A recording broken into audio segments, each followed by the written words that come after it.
Well, hey, everybody. Welcome to another edition of Travel with the Stars. We're back. Susan and Valerie. Hey, ladies. Hello. Oh, and they are fresh off the world's largest ship at this point, anyway. Who knows what's next? But the world's largest ship, the Icon of the Seas. If you did not see the icon in your newsfeed last week, You were not. yeah, you were on Facebook probably or Instagram. Right, yeah. Or It was TikTok, everywhere. Yes. My entire feed was Icon. And these two beautiful ladies were there on one of her inaugural voyages. So exciting. And so we're going to get all of the take of, Royal Caribbean in general. We've talked about Royal Caribbean in general, but this ship in particular, how she's different from other ships. So, all right. First of all, overall first impression of the ship. Talk to me. Was it the wow factor? What did you feel? Absolute wow factor. It is ginormous. You walk into this huge atrium with that big pearl, they call it. It's just big entryway there. It's kind of breathtaking. It's amazing. Yeah. Oh my God, I love it. It was, yeah, absolutely. Just fantastic. The whole thing. I mean, you see it and you think it's huge, and then you get there and it's just like, oh my goodness, So, yeah, it was super impressive. And then, like, we saw, was it at Coco Key? One of you sent us pictures, like, at the agency of, like, her park next to, was it the Wonder? Was it, which one It was Vision. It was part of the Vision of the Sea. Oh my gosh. Yes. And it's Yeah. Vision. Yeah. Tiny little boat. Yeah. An icon. It's like the mini me, but just like Yes. But it was a great comparison to see where ships were like from the 90s and where ships are now, just to compare the size, the width, the height, everything. Yeah. I mean, oh my gosh, just phenomenal. Okay, so you walk in, you had the atrium, you have the wow factor. Everybody's wondering right now, because whether you've cruised or not, everyone hears about these staterooms. Okay, how do the staterooms feel? Are they amazing? Are they like how are we feeling? So this was my first cruise. So I don't have the comparison of other ships, but I was very impressed with the size of the stateroom, and plenty of room to, move around. I loved that, there was room to stick suitcases under the beds. The bathroom, was plenty of room, did not feel super cramped. And yeah, I mean, it was lovely. We were in an ocean view balcony room. Wonderful. And yeah, it was lovely. Susan, you can probably compare more between other ships. And yeah, I think it may have been the biggest shower I've had on a cruise. Really? No capsule, like it's an actual elongated shower. What? The door is super innovative. It doesn't open in or out. It like pivots in the middle, so it doesn't take up any space in there. It was really cool. Yeah, plenty of storage in there. I mean, it's still a very compact ship bathroom. But there was a lot of storage. There was shelving. There was a drawer. The shower was huge. I thought the drawer and the closet space in the stateroom itself was very spacious. There were tons of hangers. That was one of the. That's very important. We could have hung up both of us everything we brought for the entire week. Like, wow, that's a lot of hangers. And hangers, a lot of hangers. So many hangers. Yeah. And storing under the bed. I mean, that's awesome. Having that, elevated bed, so the suitcases go underneath, so everything is out of the way is great. That's fantastic. That's fantastic. Okay. So we have a beautiful atrium. We have a very spacious ocean view. You said balcony, right? Correct. Yeah. Ocean view balcony stateroom. All right. I feel like we have to hit the top 3. And the other is food. I mean, like, cruises are kind of known for a lot of food. Yeah. Did you have a lot of food? Did you eat the food? We did eat the food. Yeah.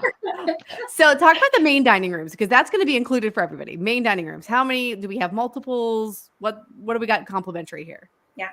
So we have there's a 3-deck main dining room. You're going to be assigned to one of them. So we were assigned to deck 3. That's where we entered. There was one on deck 4, and then deck 5 was anytime dining. So if you had the more flexible option, that's where you were. Super lovely. The tables are fairly close together, but I thought the menu was good. I thought the food. I actually thought it was the best meals I'd had in a main dining room on a Royal Caribbean cruise. I thought it was very well done. Wonderful. Yeah. That's great. Okay, that's really good feedback. Val, were you impressed with the food? I was. We hit several of the buffets. There was one in Surfside, and then we did the taco joint that was out on the deck. The taco joint was really, really good. They had like a nacho bar and nachos. all the toppings, and it was great. I mean, there really wasn't anything that we didn't like. I mean, the food was great. And there was lots of, like, the coffee shops had lots of little you grab and go desserts or grab and go sandwiches, and so yeah, I mean, it was fantastic. Oh, Windjammer is huge, so that's their main I forgot buffet about Windjammer. there. right. Yeah, so it's huge. You walk in and you can go either direction. Same choices on both sides. And I mean, how many stations? There's like 6 stations. There's like, There's tons of options and so much seating in there. So much seating in there. I think we both sat down and looked at each other's plate and went, "Oh, I didn't see that." And we walked the whole thing first. Yeah. But yeah, that was a lovely option. We did several cafes that had, pastries they could heat up for you, or things you could just grab and take somewhere else, take it back to your stateroom, or go find a quiet nook somewhere to, have a sandwich or whatever. They had some great options for complimentary dining. Oh, fantastic. Now, of course, there's also a lot of specialty dining on board, I'm sure. And I know you guys got to do some tastings, right? Yeah.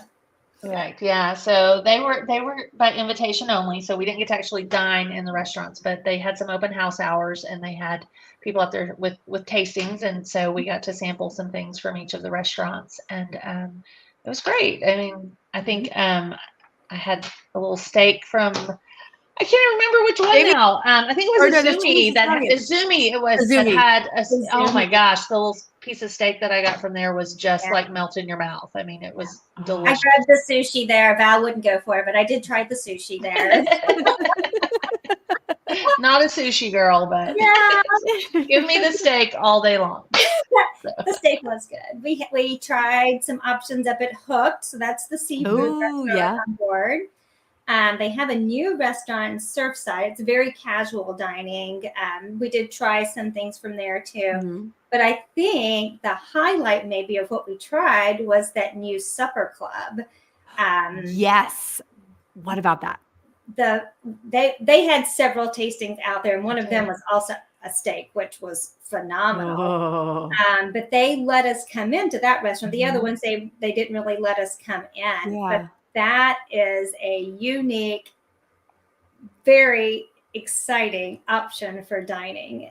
Nice. Kind of speakeasy feel, and they're like really dim, very intimate. I mean, what did she say? Like 30 people or something? Yeah, it was. Yes, it's very small. Very small. She said it's a whole experience. The meal is an experience, and it looked really, really cool.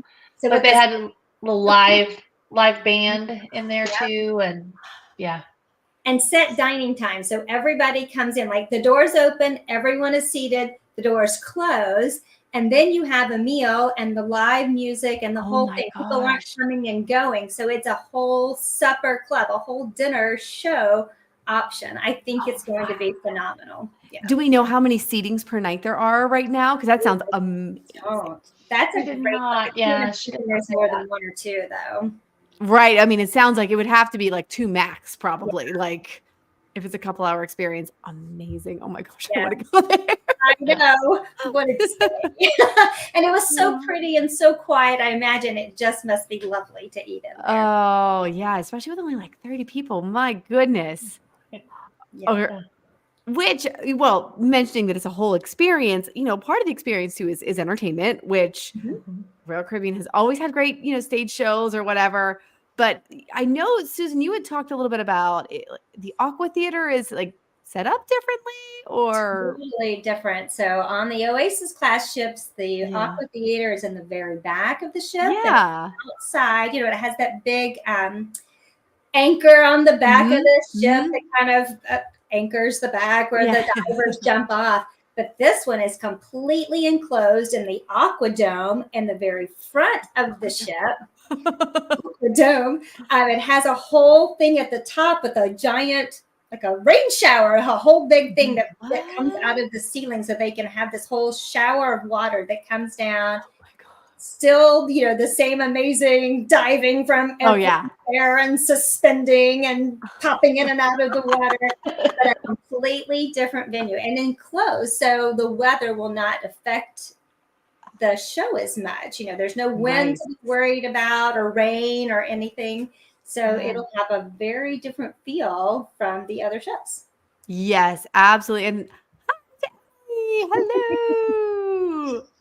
hello. That is amazing because the Aqua Show is one of my favorites on board the Oasis class, and I'm sure also now this new class of ship because it's so much fun. What other shows did you guys get to experience there? Because I know the big Wizard of Oz, right, was the big stage show. Yeah, and it was fantastic. I mean, it really was well done.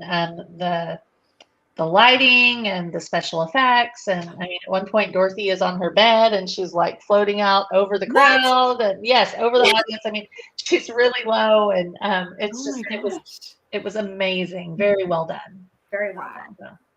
Yeah. Any other shows that I've missed? Because I know sometimes there's like a smaller one too, like in a smaller theater. There's an ice skating show as well. Oh, okay. Yeah, in the ice rink up there. And it's a little unique. I'll be curious to see what the feedback is like on this. So not a traditional. It's not traditional. It's kind of, there's some great ice skating, but it's interspersed with some light juggling. I don't even know how to describe that. Magical balls that fall from the ceiling with lots of juggling and theatrics. It's definitely worth seeing, but it's a little different than some of the other ice shows at Royal Caribbean. Okay. Yeah. Okay. That's fair. That's fair. Oh my gosh. All right. So because I'm sure that's not enough to want to get somebody on this ship. I know there's not anything to do. Clearly. Talk about some of the other very exciting venues, like the entire top deck. The entire top deck. Water slide central. It's like all the colorful. Like if you look at the aerial view, you're like, I just see colors everywhere. Like, what is this? Yeah. There's so many slides. Like the slides, and there's even like a dry slide to get from one of the top decks down to like another deck. What? Like if you don't want to use the stairs, you can just jump on the slide. And we actually ran into a couple that were going back because he wanted to do the slide, and she's like, okay, fine, like we'll go back so you can slide down the slide, And so yeah, they had the mini golf, which looked really cool. And tons of pools. So there's not a main feature pool on this ship. Okay. There's a whole bunch of smaller pools with a variety of things. Some of them are designed to, sit around the edge, and some of them are deeper so you can get in, and some have an infinity edge. So, you can't see anything except the ocean out there. One of them has the first swim up bar that Royal Caribbean has ever had. So they've added swim and tonic. Swim and tonic. Yeah. Swim and tonic. Swim and tonic, yes. So biggest swim up bar at sea, I believe, and it's the first one in the Royal Caribbean fleet. So very unique and fun. So now you can swim and drink at the same time if that's your jam. Hey. Or float, whatever. Yeah. Well, which brings up a good point for the adults who are like, yeah, but are there any places where I can go and not be overrun with children in the water, which I know is can be a concern for people. That's a thing. Yeah. Well, I think that was the nice thing about having so many small pools is there were, some that were more crowded, but then there were some that were a little quieter and maybe it was just a pool and it had, you know, a ledge with some seating and then a little deeper area. So it wasn't really a lot of space to swim and splash around. So it's not going to attract the kids, but it's a great space for adults to relax and, you know, Awesome. And then there's enjoy a a little conversation. area that is just for adults. Does have an upcharge to it, but it had several pools and lots of loungers for 18 and up. So if you want to do a little splurge and pay to know there are no children there, you can do that as well. So, you know, find a quiet pool or one of the hot tubs, or you could pay to go back to that adult area back there and enjoy that area too. So would that be similar to the solarium on other ship classes? Yes, but it's outside. So the solarium is usually inside. There is a solarium on this ship. So the area is outside here. All right. Yeah. Got it. But it's slight upcharge. Doesn't sound like it's too much. Yes. So, and then what about, speaking of other adult areas, spa? Did you guys get to tour the spa at all? That's Val's area. We did not get to do like a full tour, but we did get to walk in and kind of look around, and it's super cute. I mean, like you can get your Botox, you can get your teeth whitened. Like I was like, I had no idea you could do all these things, but the salon area for your hair was just super cute, and they had a little bar in that area where you could get your fresh squeezed juices and smoothies and champagne. They did have champagne as well. So, you know, something for everyone. After you detox, you know, just grab a little champagne. Whichever. Yeah, but no, it was beautiful. Absolutely beautiful. Oh, nice. Nice. Okay, yeah, those spas I've used other Royal Caribbean spas and always had a wonderful experience when it comes to that. So what about, so your itinerary, I know obviously most of it was the ship. You did get to visit Castaway Cay though. Did you get to tour that new hideaway area? On Coco Cay. Okay. Oh my God. What did I? Right. Yes. I've been up a long time, folks. Yeah, we went to Hideaway Beach to check out the new adult-only area on the island, and that was pretty amazing. Yes. Oh gosh, I'm for the many of the stars are going on a Royal Caribbean, not on the Icon, we're going Freedom, but a lot of us did buy the Hideaway pass for Coco Cay, so excited to experience that. All right, so it's got a. Oh, sorry. Go ahead. No. Huge, beautiful pool with the swim up bar, and then the cabanas there too with their private little infinity pool right in front of the cabanas. I've never seen anything quite like that anywhere, and they were just gorgeous. I think that's pretty groundbreaking. I don't know that any other cruise line has anything like that. Yeah, and so much beach space, a walk-up bar, swim-up bar. There's another bar way over here with like pool table. They had a live band over there. Oh man. Tons of areas for adults. No kids allowed. Plenty of space. Coco Cay is one of the most amazing islands. I will say, I didn't realize how on my last cruise, which was not a Royal Caribbean cruise, and it was wonderful time. That's not what we're talking about, but their private island was right next to Coco Cay. And it's so funny. You pull in and you're like, wow, okay. Like it was also a great private island. Don't get me wrong. Just very different vibes, just totally different. So it all depends on what you are going for and what you really want. But I'm excited for the hideaway space just because I think it'll be a nice little retreat. Yeah, little hideaway, if you will. Yeah. So what else stood out to you guys? It may be for Susan, maybe it's a comparison with like a different ship or, well, actually, let me backtrack. How full did the ship feel? Because it holds a lot of people. So did you feel the crowds? That was one of the things that we talked about a lot. And again, I don't have the comparison for other ships, but I mean, they really did a great job of dividing the ship up. So you did not feel, now, I mean, like at night we went to the dueling piano bar, and of course that's a big crowd drawer. So, that's going to be standing room only. But like during the day moving around the ship, you never felt like you were with thousands and thousands of people. We don't really know where the ship was as far as capacity. We never heard that. So, but I think they did a great job dividing it up so that people can spread out. Yeah. Nice.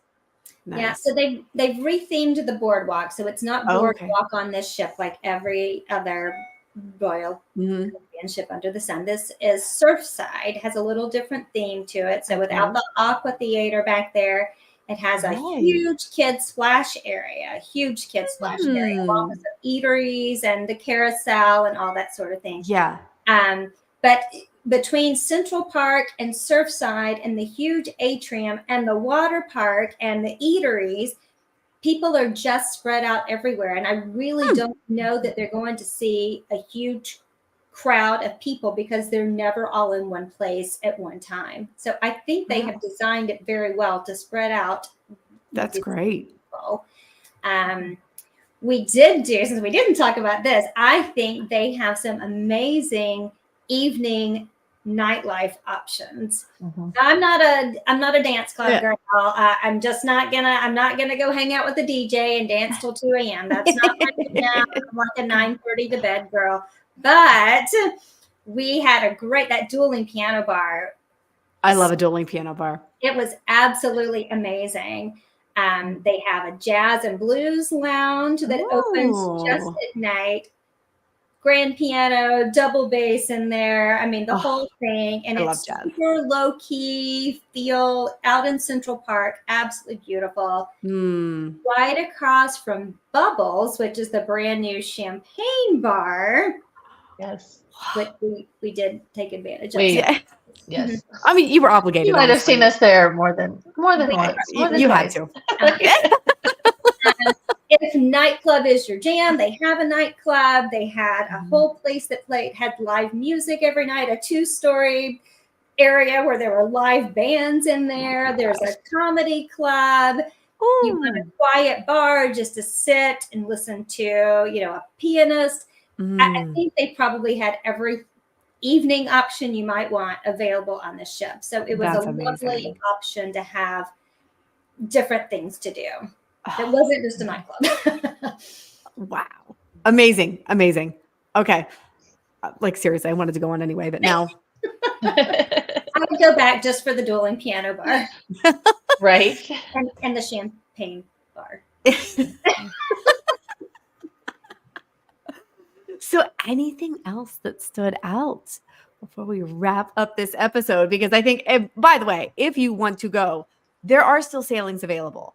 I mean, sometimes I was just telling the ladies before we started, I actually found clients recently on a kids sail free offer on Icon. Now, we cannot promise that you are getting that, right? Like, it might not happen.